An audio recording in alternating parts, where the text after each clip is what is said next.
Hi dear students, ಈ ವಿಡಿಯೋದಲ್ಲಿ Emily Dickinson ಅವರ poem success is counted sweetest ಅಂತಕ್ಕಂತಹ ಒಂದು ಪೋಯಮ್ ಅನ್ನು ಡಿಸ್ಕಷನ್ ಮಾಡ್ತಾ ಇದ್ದೇವೆ ವಿದ್ಯಾರ್ಥಿಗಳೇ. ಟೈಟಲ್ ಅಲ್ಲಿ ಗಮನಿಸಬಹುದು ಸಕ್ಸಸ್ ಅಂತಕ್ಕಂತಹ ಒಂದು ಪದವನ್ನು. ಈ ಸಕ್ಸಸ್ ಅಥವಾ ಕನ್ನಡದಲ್ಲಿ ನಾವು ಹೇಳೋದಾದ್ರೆ ಯಶಸ್ಸು ಅಂತ ಕರಿತೇವೆ ಅಥವಾ ವಿಜಯ ಅಂತಲೂ ಕೂಡ ಹೇಳಬಹುದಾಗಿದೆ.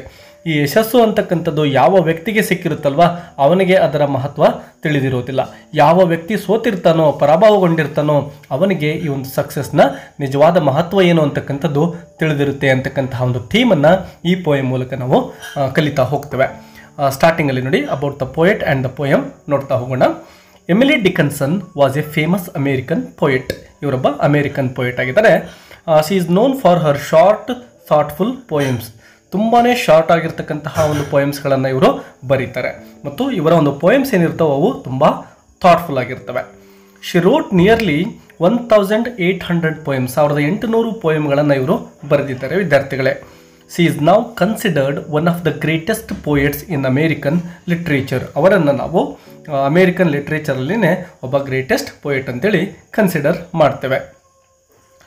The poem Success is Counted Sweetest is one of Dickinson's most well-known poems. It was written in 1859 and first published in 1864. So ಈ ಒಂದು ಪೋಯಮ್ ಅನ್ನು ಬರೆದಿದ್ದಂತಹ ಇಯರ್ ಯಾವುದಪ್ಪ ಅಂದರೆ 1859ರಲ್ಲಿ ಬರೆದಿರ್ತಾರೆ.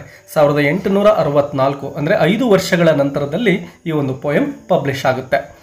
The poem explains that people who never succeed understand success better than those who always win. Yes, ಮೊದಲಿಗೆ ಹೇಳಿದಾಗೆ ಪ್ರತಿ ಸಾರೇನೂ ಯಶಸ್ಸನ್ನು ಗಳಿಸ್ತಕ್ಕಂತಹ ವ್ಯಕ್ತಿ ಏನಿರ್ತಾನೋ ಅವನಿಗೆ ಈ ಸಕ್ಸಸ್ನ ಮಹತ್ವ ತಿಳಿದಿರುವುದಿಲ್ಲ. ಯಾವ ವ್ಯಕ್ತಿ ಯಶಸ್ಸನ್ನೇ ನೋಡಿರೋದಿಲ್ವೋ ಅವನಿಗೆ ಈ ಒಂದು ಜಯದ ಮಹತ್ವ ಏನು ಅಂತಕ್ಕಂಥದ್ದು ತುಂಬಾ ಅರ್ಥ ಆಗಿರುತ್ತೆ. Through a short example of a soldier dying in battle, the poet shows that the pain of losing can make the idea of winning feel even more powerful. So ಈ ಒಂದು ಪೋಯಮಲ್ಲಿ ನಮ್ಮ ಪೋಯೆಟ್ ಏನು ಮಾಡ್ತಾ ಇದ್ದಾರೆ ಅಂದರೆ ಒಬ್ಬ ಸೋಲ್ಜರ್ ಎಕ್ಸಾಂಪಲ್ ತಗೊಂಡು, ಅಂದರೆ ಯುದ್ಧದಲ್ಲಿ ಸೋತು ಅವನು ಸಾಯ್ತಾ ಇರ್ತಾನೆ. ಸೊ ಅವನಿಗೆ ಜಯದ ಮಹತ್ವ ಏನು ಅಂತಕ್ಕಂಥದ್ದು ತಿಳಿದಿರುತ್ತೆ. ಅವನು ಅನುಭವಿಸ್ತಕ್ಕಂತಹ ನೋವು ಆ ಒಂದು ಜಯದ ಮಹತ್ವವನ್ನು ಇಲ್ಲಿ ನಮಗೆ ತಿಳಿಸಿಕೊಡುತ್ತೆ ವಿದ್ಯಾರ್ಥಿಗಳೇ. The poem teaches us to value success and reminds us that hardship often gives us a deeper understanding of life. So hardships ಅಂದರೆ ನಮ್ಮ ಜೀವನದಲ್ಲಿ ಬರ್ತಕ್ಕಂತಹ ಕಷ್ಟಗಳು ಅಥವಾ ಸೋಲುಗಳು ಅಂತ ನಾವು ಇಲ್ಲಿ ಹೇಳ್ಬೋದು. ಇಂತಹ ಸೋಲುಗಳು ನಮ್ಮ ಜೀವನದಲ್ಲಿ ಸಕ್ಸಸ್ನ ಮಹತ್ವವನ್ನು ನಮಗೆ ತೋರಿಸಿಕೊಡ್ತವೆ ಮತ್ತು ಜೀವನದ ನಿಜವಾದ ಅರ್ಥವನ್ನು ನಮಗೆ ಅರ್ಥ ಮಾಡಿಸ್ತಕ್ಕಂಥದ್ದು ಯಾವಪ್ಪ ಅಂದರೆ ಈ ಒಂದು ಹಾರ್ಡ್ಶಿಪ್ಸ್ಗಳು ಅಥವಾ ಸೋಲುಗಳೇ ನಮಗೆ ದೊಡ್ಡ ಪಾಠವನ್ನು ಲೈಫಲ್ಲಿ ಕಲಿಸಿಕೊಡ್ತವೆ. ಈ ಒಂದು ಪೋಯಮ್ನ ಟೆಕ್ಸ್ಟನ್ನು ವಿದ್ಯಾರ್ಥಿಗಳೇ ನೋಡ್ತಾ ಹೋಗೋಣ. Success is counted sweetest by those who never succeed. So ಮೊದಲಿಗೆ ಹೇಳಿದಾಗೆ ಈ ಸಕ್ಸಸ್ ಅಂತಕ್ಕಂಥದ್ದು ಯಾರಿಗೆ ಪರಿಪೂರ್ಣವಾಗಿ ಅರ್ಥ ಆಗುತ್ತೆ ಅಂದರೆ ಯಾರು ಯಾವತ್ತೂ ಕೂಡ ಜಯವನ್ನೇ ಸಾಧಿಸಿರೋದಿಲ್ವೋ ಅವರಿಗೆ. ಟು ಕಾಂಪ್ರೆಹೆಂಡ್ ಎ ನೆಕ್ಟರ್, ಕಾಂಪ್ರೆಹೆಂಡ್ ಅಂದರೆ ಅರ್ಥ ಮಾಡ್ಕೊಳ್ಳೋದು, ನೆಕ್ಟರ್ ಅಂದರೆ ನಾವು ಇಲ್ಲಿ ಅಮೃತ ಅಂತ ಅರ್ಥ ಮಾಡ್ಕೋಬಹುದು. To comprehend a nectar requires sorest need. So ಈ ಒಂದು ಅಮೃತದ ನಿಜವಾದಂತಹ ಟೇಸ್ಟ್ ಯಾರಿಗೆ ಗೊತ್ತಾಗುತ್ತೆ ಅಂದರೆ ಯಾರಿಗೆ ಆ ಒಂದು ಅದರ ದಾಹ ಇರುತ್ತೋ. ಫಾರ್ ಎಕ್ಸಾಂಪಲ್ ನಾವು ನೀರನ್ನೇ ತೆಗೆದುಕೊಳ್ಳೋಣ. ಈಗ ತುಂಬ ಬಾಯಾರಿರ್ತಕ್ಕಂತಹ ವ್ಯಕ್ತಿಗೆ ಆ ನೀರಿನ ಮಹತ್ವ ತಿಳಿದಿರುತ್ತೆ. ಈಗ ಆಲ್ರೆಡಿ ನಿಮಗೆ ದಾಹ ಇಲ್ಲ ಅಂದರೆ ನಿಮಗೆ ಆ ನೀರನ್ನು ಕುಡಿಬೇಕು ಅಂತ ಅನಿಸೋದಿಲ್ಲ. ಯಾವ ವ್ಯಕ್ತಿ ತುಂಬ ದಾಹದಿಂದ ಬಳಲ್ತಾ ಇರ್ತಾನೋ ಅವನಿಗೆ ಆ ಒಂದು ನೀರಿನ ಅವಶ್ಯಕತೆ ಹೆಚ್ಚಾಗಿರುತ್ತೆ, ಅದರ ಮಹತ್ವ ತಿಳಿದಿರುತ್ತೆ, ಒದ್ದಾಡ್ತಾ ಇರ್ತಾನೆ ಒಂದು ಹನಿ ನೀರಿಗಾಗಿ. Not one of all the purple host who took the flag today can tell the definition so clear of victory. ನೋಡಿ ಇಲ್ಲಿ ದ ಪರ್ಪಲ್ ಹೋಸ್ಟ್ ಅಂತ ನಾವು ನೋಡ್ತೇವೆ, ಅಂದರೆ ಜಯವನ್ನು ಗಳಿಸಿರ್ತಕ್ಕಂಥವನು ಅಂತ ನಾವು ಇಲ್ಲಿ ಅರ್ಥ ಮಾಡ್ಕೋಬೋದು. ಸೊ ಯಾವ ವ್ಯಕ್ತಿ ಜಯವನ್ನು ಗಳಿಸಿರ್ತಾನೋ ಅಂದರೆ ಒಂದು ಬ್ಯಾಟಲ್ ಅಥವಾ ಯುದ್ಧ ನಡೀತಾ ಇದೆ ಅಂತ ಅಂದ್ಕೊಳ್ಳೋಣ. ಆ ಯುದ್ಧದಲ್ಲಿ ಯಾವ ಸೈನಿಕ ಗೆದ್ದಿರ್ತಾನೋ, who took the flag today ಅಂದರೆ ಆ ಒಂದು ವಿಜಯ ಪತಾಕೆಯನ್ನು ಯಾರು ತೆಗೆದುಕೊಂಡು ಹೋಗಿದ್ದಾನೋ, ಜಯವನ್ನು ಸಾಧಿಸಿರ್ತಾನೋ, he can't tell the definition so clear of victory. ಅವನಿಗೆ ನಿಜವಾಗಿಯೂ ಕೂಡ ಈ ಒಂದು ಜಯದ ಮಹತ್ವವನ್ನು ಹೇಳಲಿಕ್ಕೆ, ಅದರ ಅರ್ಥವನ್ನು ಮಾಡಿಸ್ಲಿಕ್ಕೆ ಸಾಧ್ಯ ಇಲ್ಲ ಅಂತಕ್ಕಂಥದ್ದನ್ನು ಈ ಸೆಕೆಂಡ್ ಸ್ಟಾಂಜದಲ್ಲಿ ಹೇಳ್ತಾರೆ.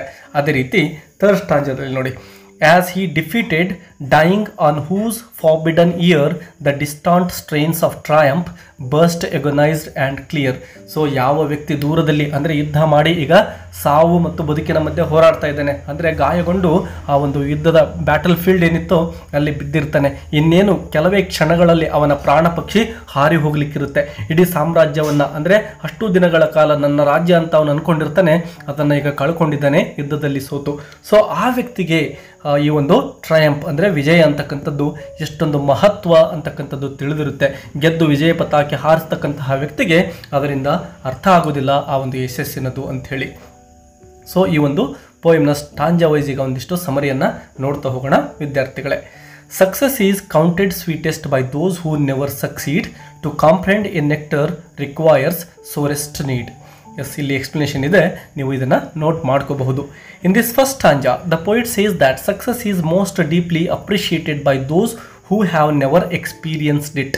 ಎಸ್, ನೋಡಿ, ಯಾವ ವ್ಯಕ್ತಿ ನಿಜವಾಗ್ಲೂ ಅವನ ಲೈಫಲ್ಲಿ ಈ ಒಂದು ಸಕ್ಸಸ್ನ ಎಕ್ಸ್ಪೀರಿಯನ್ಸನ್ನೇ ಮಾಡಿಲ್ವೋ ಅವನಿಗೆ ಇದರ ಒಂದು ಅರ್ಥ ಪರಿಪೂರ್ಣವಾಗಿ ತಿಳಿದಿರುತ್ತೆ.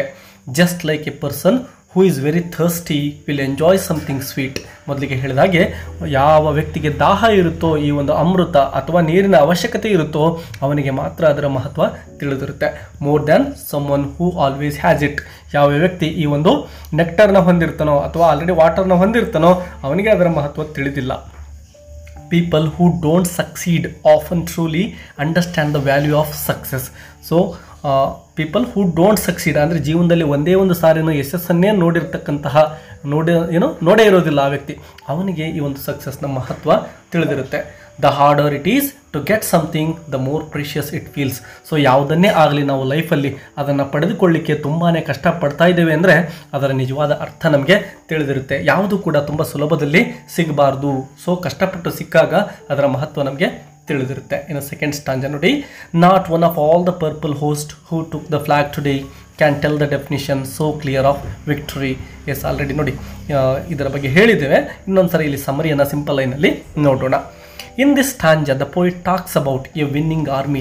ಸೊ ವಿನ್ನಿಂಗ್ ಆರ್ಮಿ ಅಂದರೆ ಜಯವನ್ನು ಗಳಿಸಿರ್ತಕ್ಕಂತಹ ಒಂದು ಸೈನ್ಯ ಇದೆ, ಅದನ್ನೇ ಇಲ್ಲಿ ನಮ್ಮ ಪೋಯಿಟ್ ಪರ್ಪಲ್ ಹೋಸ್ಟ್ ಅಂತ ಕರೀತಾ ಇದ್ದಾರೆ. ಫಸ್ಟ್ ಲೈನಲ್ಲಿ ಇಲ್ಲಿ ಗಮನಿಸಬಹುದು ಪರ್ಪಲ್ ಹೋಸ್ಟ್ ಅಂತಕ್ಕಂತಹ ಪದವನ್ನು.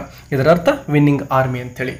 Even the soldiers who won the battle and captured the enemies flag cannot explain what victory really means as clearly as someone who last the battle.